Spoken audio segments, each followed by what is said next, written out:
오늘 10월 첫 주 심야 기도회에 오신 여러분들 진심으로 환영을 합니다.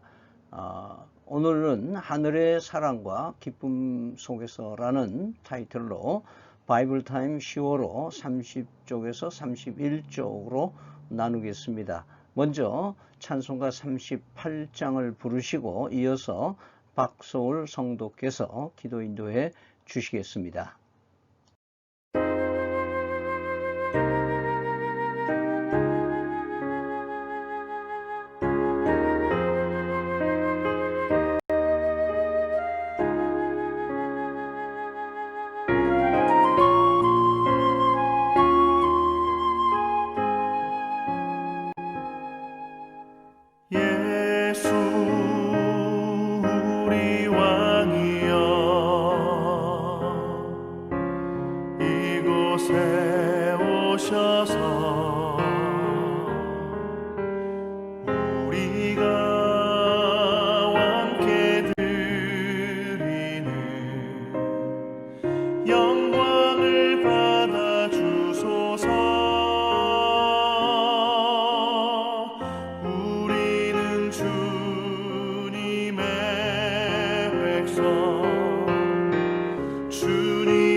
복의 근원이 되시는 하나님, 추석 명절에 풍성한 은혜로 채워주시니 감사와 찬양을 드립니다. 오늘 바이블 타임에서 회개하여라 하늘나라가 가까이 왔다라는 강야에서 외친 세례 요한을 묵상하였습니다. 우리의 생각과 경험을 고집하며 말씀에 순종하지 못한 허물을 용서하여 주십시오. 벌써 시간이 많이 지나 10월입니다. 코로나로 인하여 만날 수 없어서 답답하고 안타깝지만 믿음 찬 식구들이 기도의 자리에서 서로를 중보하며 삶의 자리에서 말씀대로 살아 늘 승리하는 삶을 살아내기를 성령님 인도하시고 도와주십시오. 주님, 이 지구촌에 주님의 지경을 넓히며 복음을 위하여 헌신하는 주의 종들을 지키시고 필요한 것들을 채워주십시오.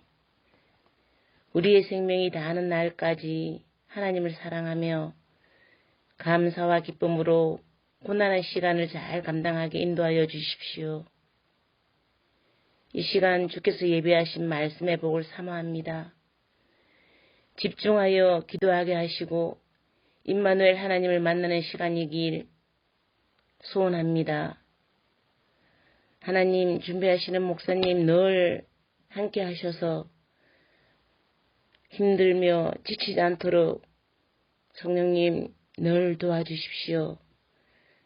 우리의 모든 것들을 아시는 하나님, 늘 함께 해주시기를 원하오며 예수님의 이름으로 기도합니다.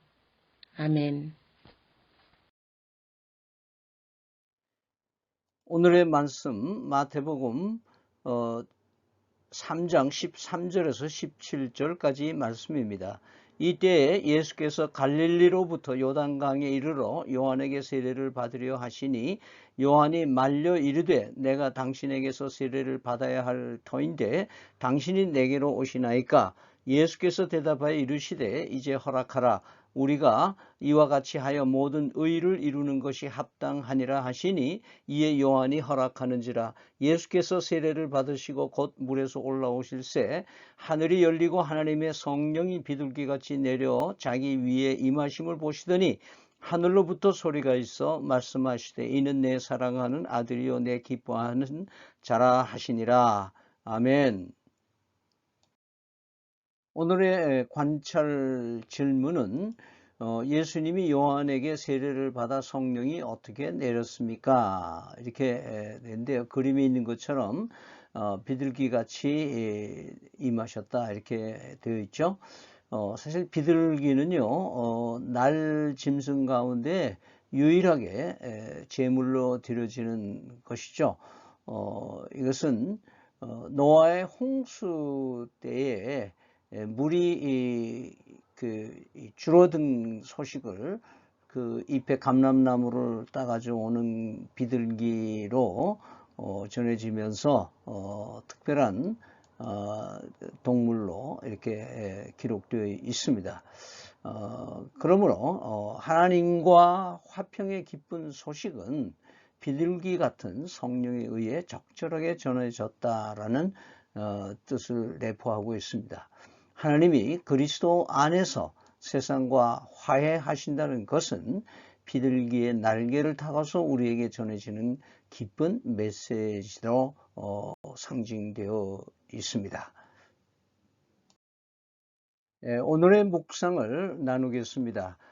예수님은 공생의 사역을 시작하기 전에 요단강에서 세례 요한에게 세례를 받습니다. 이것은 우리에게 어떤 사역을 하면서 늘 기억해야 할 중요한 두 가지를 알려주고 있습니다.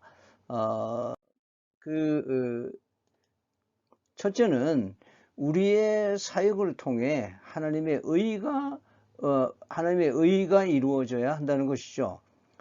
예수님은 굳이 세례를 받을 필요가 없었지만 하나님의 구원 사역을 위해 세례를 받으셨습니다. 요한은 물로 세례를 주었지만 예수님은 성령과 불로 세례를 하실 것입니다. 세례 요한의 사역은 끝났고 이제 예수님의 새로운 구원 사역이 시작됐다는 것이죠. 언제 어느 순간이든지 우리가 일상에서 하고 있는 모든 일들이 하나님의 구원 사역에 합당한지 먼저 점검해 보도록 하시는 이 말씀입니다. 하나님의 의를 이루기 위해서 만약에 우리의 삶이 또는 우리의 행동이 합당하다면 핑계나 변명 없이 즉각 순종하는 것이 마땅합니다. 말하자면 하나님의 권위가 예수 그리스도를 통해서 우리에게 임하시는 것처럼 우리 또한 그리스도 안에서 하나님의 권속으로 거듭났기 때문에 우리는 더욱더 우리의 일상생활에 하나님이 어떤 일들을 이루시기 위해서 명령하시고 부탁을 하시고 숙제를 주시면 우리는 핑계나 변명 없이 순종하는 것이 마땅한 것이다 라고 말씀하십니다. 두 번째 묵상은 예수님의 세례 직후에 하늘로부터 이는 내 사랑하는 아들이다, 내가 그를 좋아한다는 음성을 들으셨다고 했습니다. 이것은 우리 모든 그리스도인들이 하나님의 사랑하는 자녀고 하나님이 좋아하시는 자라는 그런 정체성을 가지고 모든 것에 임해야 된다고 하는 것입니다. 예수님이 이런 음성을 듣고 자기뿐만 아니라 주변의 사람들이 들으면서 예수님은 그냥 평범한 나사렛 목수가 아니라 하나님의 구원의 역사를 이루실 메시아라고 하는 것을 선포하고 그 정체성을 만천하에 드러냄으로써 공생애가 시작된 것처럼 우리 그리스도인들도 언제나 나는 하나님의 사랑을 입고 살아가는 자녀라고 하는 그런 정체성을 잊지 말아야 될 것입니다. 그래서 예수님은 이런 그 하나님의 사랑과 약속을 따라 순종하는 십자가 고난의 길을 걸어가신 것처럼 우리도 하나님의 사랑이 우리와 함께 계시고 우리를 끝까지 책임져 주시는 분이 계시다는 이 믿음이 어떤 십자가의 고난이 닥치더라도 코로나19의 두려움이라도 우리는 무서울 것이 없고 우리 한 발짝 한 발짝 주님의 약속을 실현해내는 믿음의 삶을 살아야 할 것입니다. 우리의 사역이 하나님께 기쁨이 된다는 사실을 우리는 늘 잊지 말고 하루하루 하늘의 음성을 들을 때마다 사역을 시작하고 자신 있게 한 발짝 한 발짝 나아가는 우리가 되어야 될 것입니다. 다음은 나눔 질문 첫 번째로 가보겠습니다. 내가 하나님의 사랑하는 아들이요 좋아하는 자라는 사실을 기억한다면 교회에서 섬기고 봉사할 때 어떤 유익이 있겠습니까? 말하자면 내가 정체성이 확실한 사람, 하나님이 나를 사랑해서 아들 예수 그리스도를 십자가에 못 박기까지 사랑하신 그 하나님의 사랑을 알고 살아간다면 우리는 언제든지 겸손한 마음과 그리고 다른 사람들과 함께 그야말로 당당하게 섬기며 봉사할 수 있을 것입니다. 두 번째 나눔 질문은요, 예수님께서 공생의 사역을 시작하기 전에 요단강에서 세례 요한에게 세례를 받은 이유는 무엇입니까?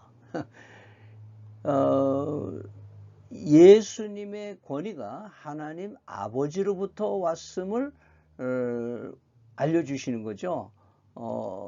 하나님 아버지로부터 아들로서 공인된 메시아 구세주라는 권위를 가지게 된 것입니다. 오늘 이런 의미에서 예수님을 우리의 삶의 최고의 권위자로 우리가 예배하는 것이어야 우리가 예배가 제대된 예배에 임하는 자세인 줄 믿습니다. 그런 의미에서 오늘은 예배에 대해서 몇 가지 말씀을 드리려고 합니다. 예배는 개인 예배와 공동 예배, 실천하는 예배의 세 가지로 나눌 수가 있습니다. 먼저 이 개인 예배는 바이블 타임과 같이 하나님과 말씀으로 독대하고 또 혼자 독방에 앉아서 기도하는 마치 다니엘이 자기 집에서 창문을 열고 하루 3번씩 예루살렘을 향해서 기도했다고 하는 것처럼 개인 예배는 아무리 강조해도 강조가 안 됩니다. 개인 예배가 있어야 우리는 하나님의 자녀로서 인침받은 이 증거가 되는 것이죠. 두 번째는 요즘 화제되고 있는 공동 예배입니다. 공예배는 교회당이라고 하는 모임, 그래서 교회라는 것은 모이는 곳을 말하고죠. 두세 명이 있는 곳에 함께 하시는 그 예배는 공예배로 주로 많이 표현이 되고 있습니다. 그리고 성도의 교제와 섬김과 나눔과 양육이 있는 것, 그리고 전도하는. 그래서 공예배는 사실상 예배의 한 주제가 아니라 상당히 여러 가지를 내포하고 있다고 하는 것을 잊지 말아야 됩니다. 최근 우리 중대본부에서는 흩어져야 산다 이런 말들을 하는데 성경 말씀에는 마지막 때가 되면은 사람들이 모이기를 피하는 그런 분위기가 많이 만들어진다. 그래서 어쩌면 코로나19로 인해서 우리의 공예배를 방해받고 또 행정명령이나 이런 것들을 통해서 규제받는 것은 하나님이 기뻐하지 않으신 것인데, 우리에게 이런 것들을 허용하는 것은 우리의 공예배에 임하는 우리의 태도가 잘못된 것이기 때문에 그럴 겁니다. 그것은 우리 예배가 비슷하게 드려지는, 즉 온라인 예배를 선호한다든지 또는 내가 원하는 예배, 골라서 다양한 온라인 예배를 큰 교회 거 작은 교회 거 아주 좋은 거 마음에 드는 것을 골라서 택해서 마음대로 예배, 이런 것들은 사실은 하나님을 진정과 진실로 드리는 예배라고는 볼 수가 없습니다. 따라서 공예배는 공예배로서 하나님 앞에 온전하게 드려지는 예배로 살려내야 되고 회복해야 될 것입니다. 다음에는 또 중요한 예배가 있는데, 이것은 실천하는 예배입니다. 다시 말해서 일상생활 속에서 개인 예배로 또는 공동 예배에서 주시는 감동과 또 여러 가지 명령들, 또 해야 할 숙제들을 받아가지고 우리의 직장으로, 우리의 가정으로, 우리 사회 속에 살아가도록 하시는 하나님. 그래서 늘 우리는 생활 속에서 생활 예배가 되어야 제대로 된 예배가 되고, 개인 예배도 공동 예배도 성립이 되고 하나님 받으실 만한 예배가 되는 것입니다. 그래서 바울 사도는 로마서 12장 1절 말씀에 모든 그리스도의 자비하심으로 너에게 이르노니 너희가 몸으로 산 제사를 드려라. 이것이 너희가 드릴 영적 예배라. 이렇게 얘기를 하고 있습니다. 몸으로 드리는, 실천하는 예배, 우리가 몸이 있는 몸으로 예배를 드리고 그 예배가 곧 하나님이 받으실 예배고 영적 예배가 된다는 것입니다. 우리는 이런 예배하는 공동체로서 우리를 불러주시고 예배하는 하나님의 자녀로 인쳐주셔서 우리는 그리스도인인 하나님의 사랑을 입고 살아가는 그런 바른 정체성을 살아갈 때에 하나님의 기뻐하심을 입는 자라는 부끄럽지 않은 우리의 삶이 된 줄로 믿습니다. 오늘의 기도 드리겠습니다. 믿음으로 순종하는 인생의 삶을 살게 하소서. 주님께서 허락하신 과정들을 통해서 주님의 뜻을 깨달아가는 삶이 되게 하소서. 참된 예배자로 서게 해 주시옵소서. 예수 그리스도의 이름으로 기도드립니다. 아멘. 다음으로는 연속해서 공동기도와 또 중보기도, 이번에는 각자 그 마음에 세 사람씩 품고 기도한 분들의 이름들을 공개했습니다. 같이 거론하며 기도하시기 바라고요. 특별히 개인 기도 시간, 여러분 진지하게 여러분의 마음을 하나님 앞에 내어놓는 아름다운 기도 시간이 되기를 기원 드립니다. 다 같이 기도하겠습니다.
예수님 이름으로 기도드립니다. 지난번 안내한 대로 10월 4일 다음 주 내일 모레부터 대면 예배로 하려고 했던 것은 최근 부산 지역에 코로나19 확진자가 증가됨으로 인해서 저희들이 10월 25일부터 대면 예배를 시작하도록 하겠습니다. 그동안 기도로 또 여러분들이 사모하는 마음으로 비대면 예배에 적극 참여해 주시기를 바랍니다. 비대면 예배는 늘 그렇듯이 오전 10시 30분에 유튜브에서 공개됩니다. 하늘에 계신 우리 아버지여, 이름을 거룩하게 하옵시며 나라의 임하옵시며 뜻이 하늘에서 이루어진 것 같이 땅에서도 이루어지이다. 오늘날 우리에게 일용할 양식을 주옵시고 우리가 우리에게 죄 지은 자를 사하여 준 것 같이 우리 죄를 사하여 주옵시고 우리를 시험에 들지 말게 하옵시고 다만 악에서 구하옵소서.